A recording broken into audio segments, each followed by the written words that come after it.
Anna is typing. What the heck? I muttered to myself. When I let my grief and loneliness compel me to text my dead girlfriend, I didn't exactly expect her to text me back. But there they were, 4 words written on my phone screen, sending a wave of confusion through my mind and making my eyes go wide. I miss you too, the text read. Somebody found her phone. That was the first thing that came to my mind. Who are you? And where did you find this phone? I texted back. My eyes stayed fixed on the screen as I waited for the person to reply. We never found Anna's phone after the accident. At that time, I would do anything to get it back. She was always taking photos of us and recording everything that we ever did. I would love to relive those moments just one more time, even if it was only through the screen of her phone. After a good couple of minutes went by, I realized the person wasn't going to text me back. They probably decided they weren't willing to give back a perfectly good phone they had just found. A-hole. I muttered as I tossed my phone to the side and went to sleep. The next morning, I was getting ready to go to work when I got another notification on my phone. Matt, it's really me, it read. You gotta be kidding me, I thought. Who the heck was doing this? Feeling my face burn with anger, I started to type out a response. Look, you prick, this isn't funny. I don't know where you found this phone, but how about you try to be a decent human being and actually give it back? That phone belonged to my girlfriend before she passed away. There are photos in it, videos, memories. After sending that text, I just stood there in the middle of my bedroom, breathing heavily from my grief-fueled anger, as I stared down at my phone, waiting for a response. Nothing. I was already late for work, so I shoved the phone into my pocket and headed out the door. When I came back home from my job later that night, I heard my phone chime just as I stepped through the front door. Before even checking, I already knew who it was. I shoved my hand into my pocket and dug out my phone. How was your day? Said the text in the screen. As I read the words, I felt my face heating up once again. Now I know what some of you are thinking. You're probably wondering why I didn't just block them. The truth is, I couldn't bring myself to. I knew that it wasn't Anna, but I still couldn't bring myself to block her number. Fuming, I began to type out my response. You're scum. You're impersonating someone's dead loved one just for fun. What's wrong with you? After hitting send, I was ready to just put my phone back into my pocket and carry on with my night. But something surprised me. Another notification sound. Why are you being this way? The next message said. I quickly texted them back. Because you're pretending to be my girlfriend. What the heck is wrong with you? Matt, it is me. Screw off, I replied. I was getting angrier by the minute. I wanted to do something, anything. I didn't want Anna's phone in the hands of whomever that was. But what could I really do? I had no idea what steps to take in a situation like this. I knew that there were ways to track lost phones and stuff, but I didn't know how to go about it. My anger was starting to get mixed up with an overwhelming feeling of frustration. And then another text popped up on the screen. What it said completely shocked me. Did you not mean what you said to me when we were camping last year? My eyes bulged as I stared at the words in utter disbelief. There was no way anyone could have known about this. It was something personal, something only the two of us knew about. With my mind racing, I started to type. How do you know about that? I asked. Because it's me, Matt. It's really me. I don't even know how long I just stared down at my phone screen. I tried my best to rationalize what was happening, but no matter how much I tried, nothing really clicked. There was no way that anyone else could have known about that. We never told anyone about the trip. I mean, there probably were photos of it in Anna's phone, but how the heck did they know about what I said to her? With trembling fingers, I managed to start typing. "So, what did I say?" I asked. A minute or so went by and then another text appeared. "It was the first time you told me that you loved me. I had already said it to you long before that, but you needed your time and I was okay with it. Then on that night when we were both lying in our tent, you finally said it." My heart started pounding against my chest as I read those words. Before I could even react, another text popped up. "After that, you told me that you would always be by my side, and that you would never turn your back on me. Why are you turning your back on me now, Matt?" I felt hot tears welling up. Some of you will judge me. Some will say that there are hundreds, maybe thousands of logical explanations, but I guess I just didn't care. Maybe I chose to believe it because I just missed her too much. That's why I even texted her number in the first place, knowing full well that she was not going to respond. I just needed to feel like I was talking to her. I just needed her. "How is this possible?" I texted back. "I don't know yet. I'm kinda new to this whole being dead thing," she replied. At that point, I couldn't fight back the tears anymore. I'm so sorry. I should have been there with you. We should have been together," I texted, barely managing to see the screen through the blur of my teary eyes. Her response popped up almost immediately. "Well, then we both would have been gone, silly." Before I could say anything, another text appeared on the screen. "How long have I been dead?" My mind was immediately flooded with memories of the accident as I read that message. The sadness that came with it overwhelmed me, and I had to take a moment before I could reply. 2 months. I finally managed to type, in between sobs and sniffles.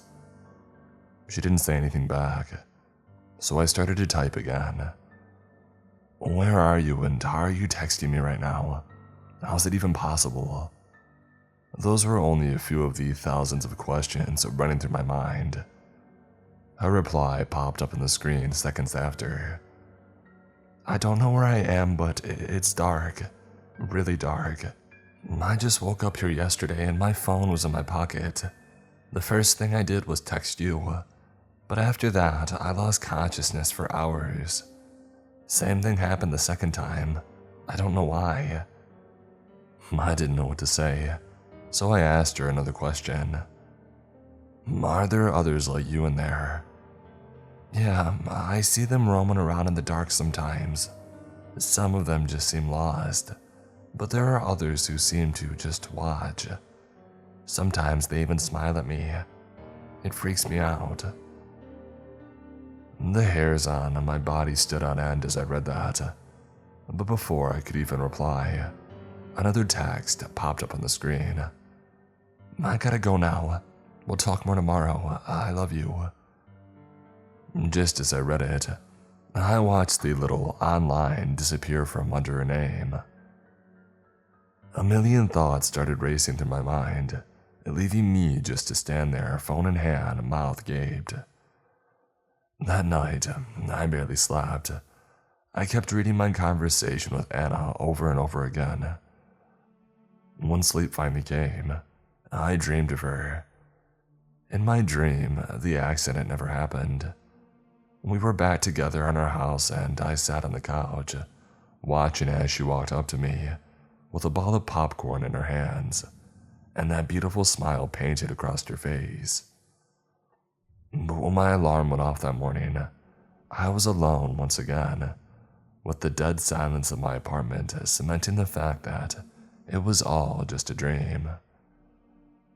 As I snapped back into reality, I quickly sat myself upright, desperately looking through the sheets and covers of my bed in search of my phone.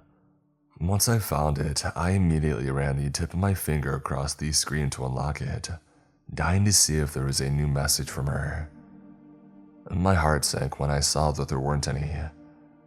If it weren't for our previous text from last night, serving as evidence of the unimaginable, I would have thought that it was just another dream, fueled by the overwhelming grief that I felt. With a heavy heart, I got out of bed and headed for the bathroom. That's when I heard my phone chiming, letting me know that I had just received a new message. I practically darted out of the bathroom and back into the room, heading for my phone that had been set atop my nightstand. Just as I had unlocked the screen, I was greeted by a text from Anna. "Good morning," it read. As I read those two words, I couldn't help but smile. And that's how it all started. For months, I kept on texting my dead girlfriend, and throughout those months, I was finally happy again. It was just like when we had started dating. I didn't have any family left. Anna was all that I'd ever had since we were both 20. She was my whole world, and then she was taken from me. So, to have her in my life again was something that I can't even describe. Even if I couldn't see her or touch her, having her personality back in my life was more than enough to rescue me from the hole that I was in. Things were good and I was happy. Until one night, I woke to my phone chiming at around 2 a.m. She was texting me in the middle of the night, something she never did. "Matt, wake up, please, I need your help. They're everywhere. They're coming to get me." The words I read knocked all remnants of sleep out of me, and I quickly typed out my reply. "What's going on and who are they?" The other dead people, they're coming for me, but they're different. Their eyes are black. Please, Matt, help me." The text read on my screen. "What can I do?" I managed to type out with trembling fingers. I was now sitting upright in my bed, intently staring down at my phone, waiting for a response.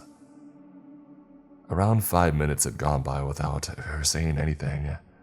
I was beginning to get worried, when suddenly her reply popped on the screen. "I need you to get me out of here." "How?" I asked. "I need you to welcome me into your life. Do you accept me, Matt?" I hastily texted back. "I do, of course I do." "No, I need you to say it out loud." "What? Why?" "Just trust me, Matt, there isn't much time. It's the only way that we can be together again." I had no idea what was happening, but I was willing to do anything to help her get out of that place and to feel her in my arms again. "I welcome you into my life," I said out loud, practically shouting. After saying the words, I looked at my phone again, desperate to see what she was going to say next. However, all I saw was the word "offline" written under her name. That night, I barely slept. I couldn't stop thinking about what might have happened to Anna. The next morning, I was up before my alarm even went off. I had dreamed of Anna all night, nightmares of her lost in a dark place, being chased by shapeless shadows. Once I was awake, the first thing I did was check my phone. Nothing, still offline. I hardly got anything done at work that day. All I could do was think about her. I couldn't lose her again. When I got home, I checked my phone yet again, and just like in the morning, there was nothing. No new messages. And that same feeling from when I had lost her the first time started to creep into the pit of my stomach. I felt like a knife had been plunged into my gut, and the more I thought about her, the harder it became to breathe. I spent the rest of that night in bed. For hours, I just lied there, staring into the ceiling. After a while, I was finally able to fall asleep. A few hours later, I was woken up to the chilling sound of someone whispering inside my bedroom. It was almost pitch black in the room. The only source of light was the dim glow that came from one of these streetlights outside and shined through my window. I sat myself up and looked around my bedroom, trying to find the source of the whispers, with goosebumps raised all over my body. Was I hearing things? I thought. But then I heard it again, this time loud and clear. Up here. Shivers went down my spine and I felt my blood run cold. Slowly, I raised my head to look up, and that's when I saw it. There was a woman on the ceiling just above the doorframe. Her skin was disgustingly pale, and she was impossibly thin, to the point where you could see the outline of her bones.